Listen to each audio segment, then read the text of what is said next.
The Selfish Giant's Garden of Generosity.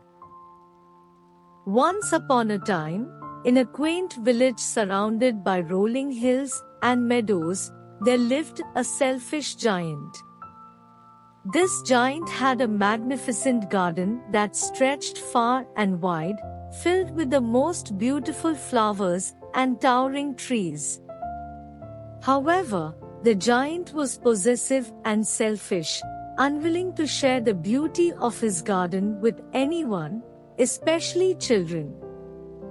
Every morning, the giant would stride into his garden, and with a thunderous voice, he would shout, "This is my garden.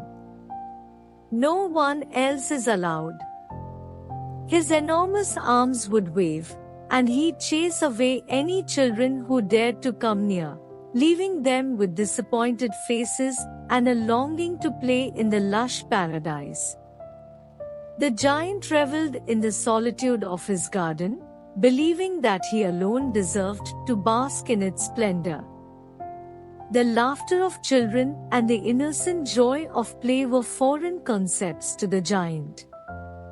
Seasons changed, flowers bloomed and withered, but the giant's heart remained as cold and closed as the gates of his garden.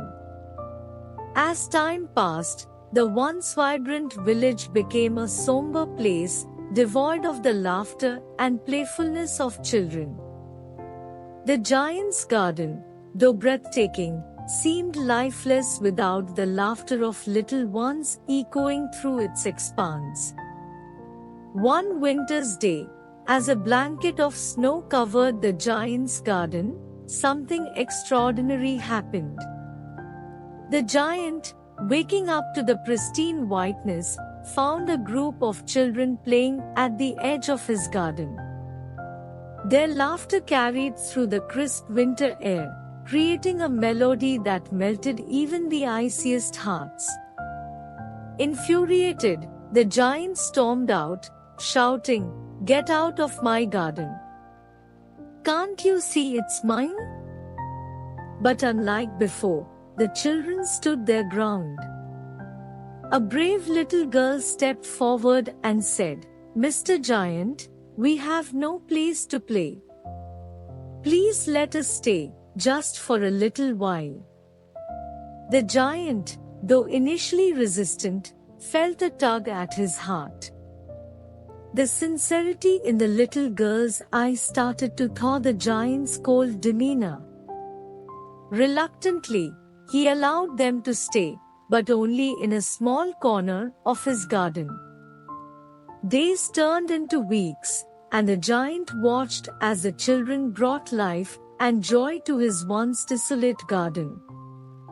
Their laughter echoed through the trees, and the giant, for the first time, began to understand the warmth that sharing could bring. But as spring approached, the giant woke up to find the children gone. The garden, however, looked more enchanting than ever, filled with blossoming flowers and vibrant colors. The giant felt a strange emptiness within, realizing that the laughter and play of the children had brought a unique beauty to his garden. Determined to find the children, the giant set out on a quest. Eventually, he found them in the village square, playing happily. The children rushed to him, their faces lit up with joy. "We missed you, Mr. Giant," the little girl exclaimed. The giant, now changed and touched by the selflessness of the children, smiled and said, "You can play in my garden whenever you want. It's not just mine, it's ours." From that day forward, the once selfish giant became a friend to the children of the village. His garden, now heaven for laughter and play, blossomed into a place of shared happiness. And so, the giant and the children lived happily ever after, teaching the village the transformative power of kindness and generosity.